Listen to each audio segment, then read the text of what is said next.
Septembra sākumā uzsāks darbu jaunais autonomo sistēmu kompetences centrs, bet neskatoties uz to, darbi nav apstājušies.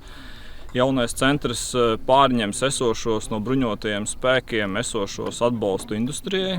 Šobrīd mēs esam Sēlies poligonā, kur joprojām kā iepriekš nodrošinam atbalstu mūsu dronu ražotāju kompānijām, lai nodrošinātu viņām iespēju testēt elektromagnētiskās karadarbības vidē, nodrošinātu lielu augstumu lidojumus, nodrošinātu lidojumus lielos attālumos, ko nav iespējams veikt nekur citur, tikai kā kontrolētā vidē.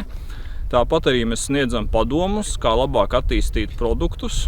Un šobrīd mums arī klāt ir arī pieaicināti Ukrainas eksperti, kas sniedz arī atbalstu un skaidrojumus, kā labāk attīstīt šos produktus, jo viņiem ir liela pieredze no kaujas lauka. Iespēja Latvijā testēt dronus ir, es teikšu, unikāla.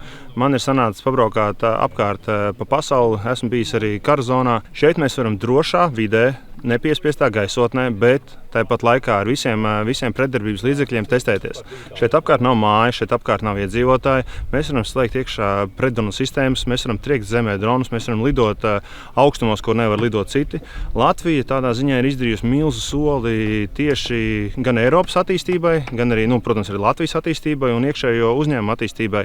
Protams, tas nav slēgts tikai priekš Latvijas poligons, tas arī citas kompānijas. Arī šeit var redzēt, ka testējas arī citu valstu kompānijas. Tikai tā mācoties, kopā ejot, mēs varam tās sistēmas attīstīt. Un tas arī pierādīs to, ka pēdējo 1,5–2 gadu laikā mēs esam radījuši unikālus risinājumus, tie, kas strādā tad, kad citas sistēmas nestrādā.